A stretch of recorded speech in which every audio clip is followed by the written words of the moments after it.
You need more than just sound bites.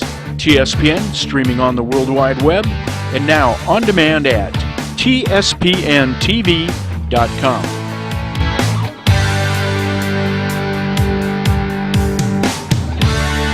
Hi everyone, Tom Slivick. Welcome to today's news, and today I have a good friend, John Otto. How are you doing, John? Good, Tom. Good It's been a while. It has been, but so I've seen you and stuff. But you used to be Amador County's architect. Yes. And you retired from that, and that's where I first learned about you and things like that. And the old hospital. Talking to Larry Sonato, had you on the program a couple of times. Had some great fun. We're going to find out more about John. John's here today with the Master Gardeners. He's going to represent them, and we'll be finding out about all of the resources that the Master Gardeners are offering when we come back right after this break. So stay with us here on TSPN. You're watching Amador County's #1 news and sports leader, TSPN.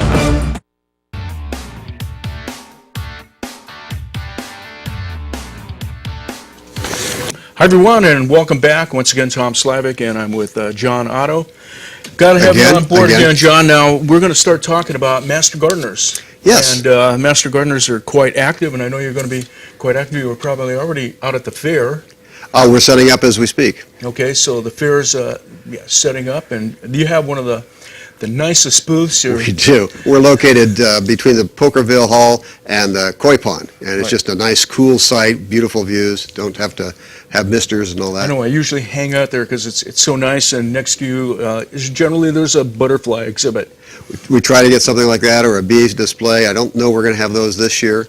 We have a good bug, bad bug display, so you can take a little quiz to see if you know your bugs. Right. And always get a few free trees from thanks to Sierra Pacific Industries. Right. Okay. And it's a great place because a lot of people go to the fair, so they get to ask you a lot of questions. And I know whenever I go by there, there's always people in there talking to whoever the volunteers are at that time. Yeah. But you don't limit yourself just to giving out information at the fair. You have quite a lot of information all year round. Yeah, we have offices in the Ag Building up by the airport, and our office hours that are manned are like Tuesdays through Thursdays from 10 to noon. There's a Master Gardener there. Bring in photos or your samples of a problem or a question you have. Pretty good library. If we don't have the answer, we'll take a worksheet. We'll get back to you in a few days, find somebody who does have the answer, because none of us are really masters at being Master Gardeners. But that's up at the airport. We have a really good newsletter, a free newsletter that's available. You can go online and subscribe. It comes out monthly, usually timely topics. That's fairly new the last couple of years. We've tried to increase our presence at the farmers markets with the Master Gardener answer questions, and they get a lot of good questions at the farmers markets. Okay, so there's about 50 plus Master Gardeners that are certified in Amador County now. Pretty active.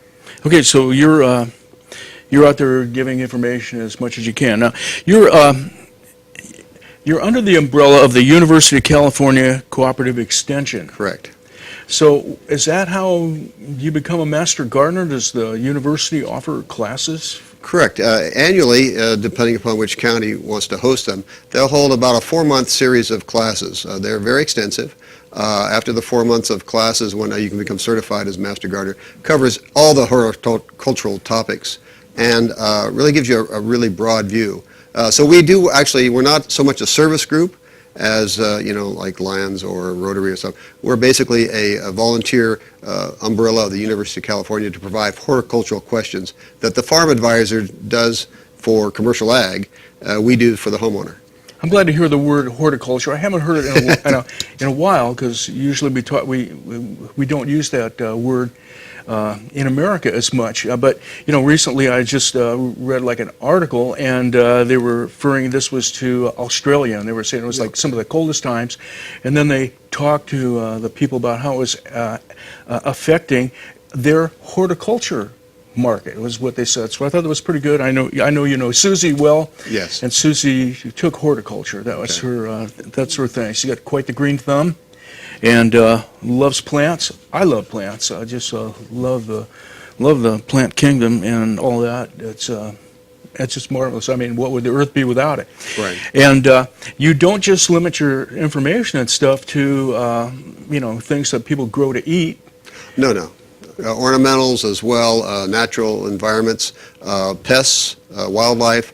These all kind of fall in the umbrella of things we try and provide answers to. Okay.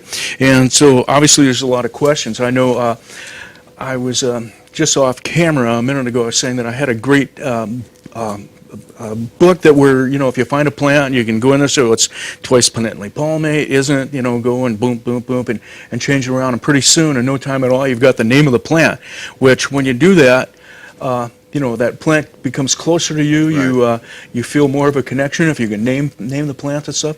And a lot of times, me and Sue are out, I see a lot of different conifers, and they'll look quite similar, but different, and I can't remember the name, and I wish I had that guidebook so that I could find that name again. Because it is very important that we know and love and take care of the plant kingdom. Actually, it takes care of itself, takes care of us, but you know what I'm saying. There are a lot of very good plant identification books. Some are more appropriate for Northern California and the foothills than worldwide. Which segues into another topic. We do have a class coming up in August. We've had a series of classes already this year on a variety of really interesting topics. The one in August is all about identifying and solving plant problems, or tree problems.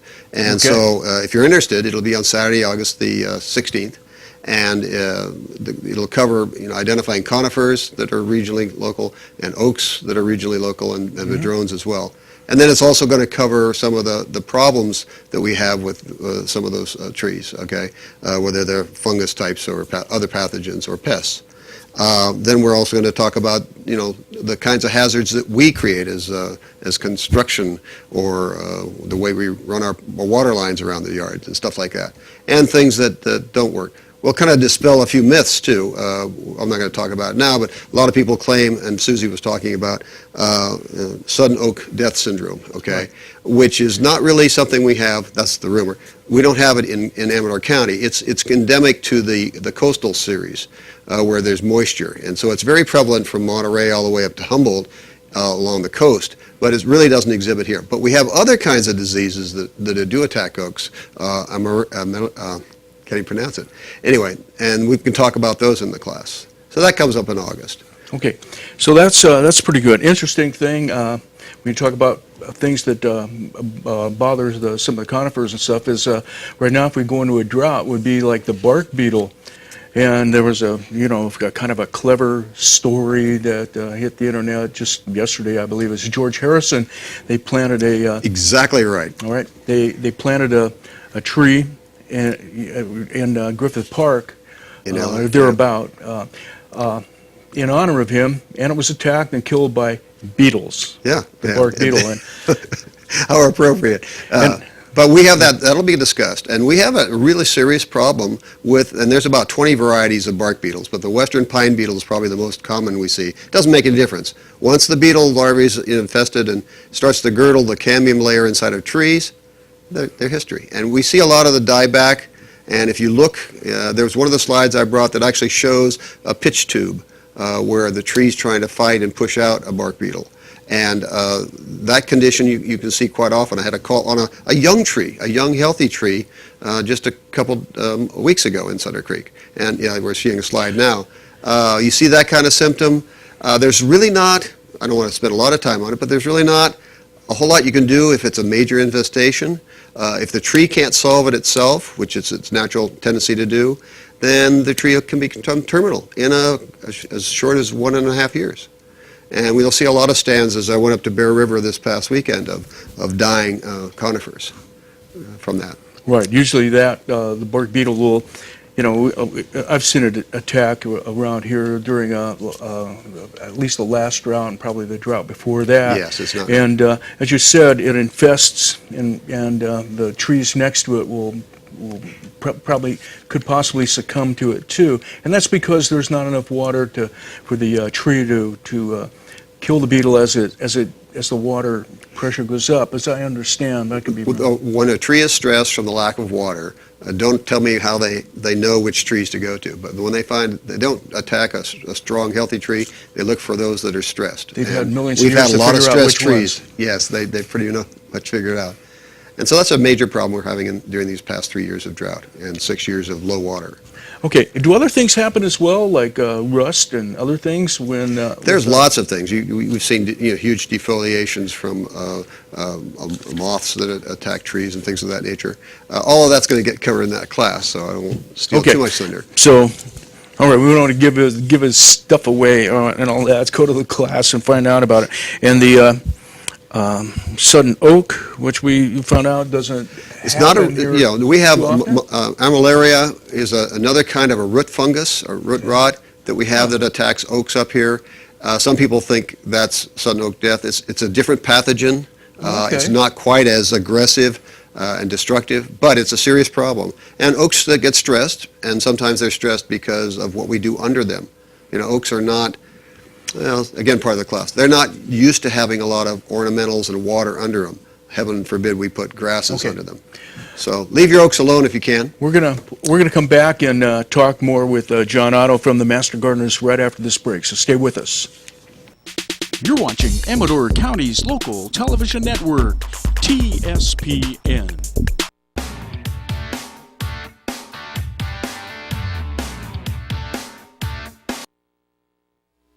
Hello, and we're back, and I'm having interesting discussions with John Otto here, talking about some personal things, personal trees, and believe me, it's a lot of fun to talk to a master gardener because they know a lot more than you, so they can dispel a lot of myths that you might have and give you a lot of insight into the plant world. Okay, so we were talking about oaks, and in this next segment, why don't we move on to your some of the classes that you're having. Is that where we want to go? Or Yeah, we can go back. Yeah. If you go to our website, of course, you can find out upcoming classes. Right. So after we finish August, 16th class, then right around the corner we have our, I think it's about the 16th annual Right. tomato tasting. That's the day before my birthday. Remember that in case you want Okay. to send me anything. But it's August 23rd, the tomato tasting. Right. In Sutter Creek. And you're going to have some great people do tasting we that. always have the great tasters, George Urdash and Steve Mooney. This year, though, we have a third judge, the new chief chef for the Hotel Sutter, Okay. Darius Samari. I believe I pronounced it correct. And he's just moved to this area to express his culinary skills with the Hotel Sutter. Okay, So- now, the chef is from Switzerland. Yes, he So I think is. it's kind of interesting because the Swiss didn't have tomatoes until Columbus discovered America. And I think a lot of people don't know that. So I've always wondered, like, well, what do they use for spaghetti? That's a good question. Did he call What up did an the Italian? Italians use before we had tomatoes? So anyway, tomatoes are great, and there's lots of ways that you can use them. Let's continue on, like September Just wrap that up. 6th. So Got if you have a really tasty tomato you want to enter, bring it in between 9 and 10 on Saturday, the August 23rd, Sutter Creek Farmers Market, and then we'll all get a chance to slice a few of those up and taste them and see if you're a winner. Boy, and I love the tomatoes. And there's a big, with the people growing their own vegetables again and that farm to fork. There's a lot of heritage. There's a lot of really good tomatoes that are making comebacks. Yes. And, if you only eat tomatoes from a grocery store, boy, are you missing something. Yeah, my son-in-law grew some this year in the Bay Area. They're all from the Crimea region. Oh, okay. Okay, the Black Sea region. They've got names I can't pronounce, but anyway, the last one I had last week was just absolutely fabulous, delicious, really good.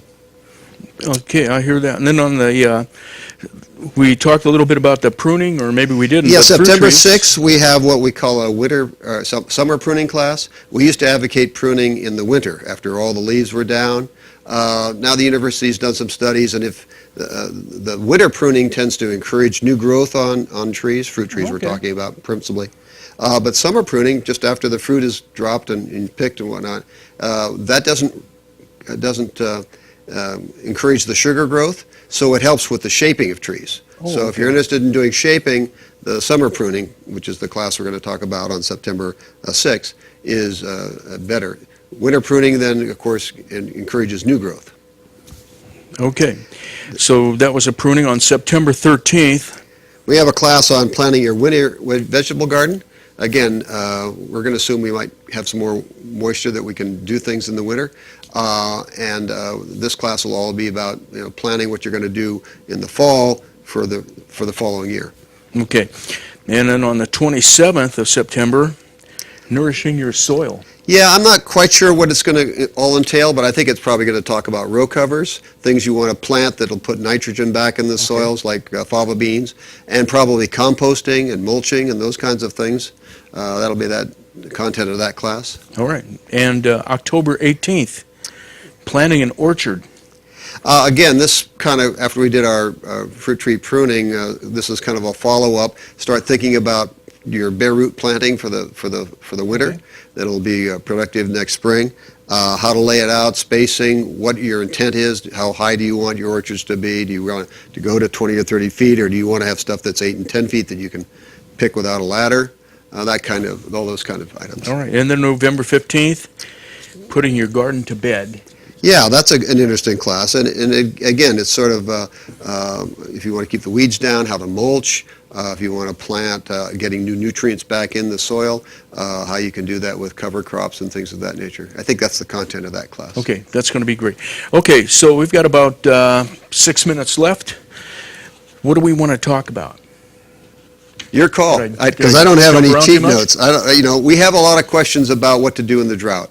So if you have questions, this is a flyer that was put out by Tuolumne County's Master Gardeners, and this one's titled Saving Water, and it's got a good listing of things not only about don't water, but how to use less water. We've already had classes on drip irrigation, picking the right plants and materials like that.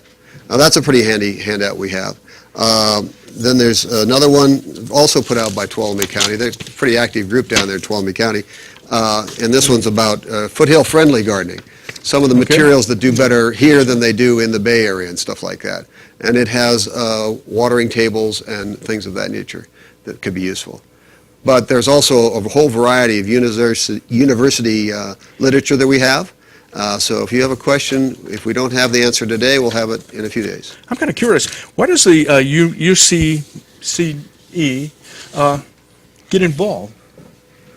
Well, actually, it goes back to the Master Gardener program. That's goes what I back. kind of wonder why. Yeah, we're there on 100-plus year anniversary, where the grant colleges were established.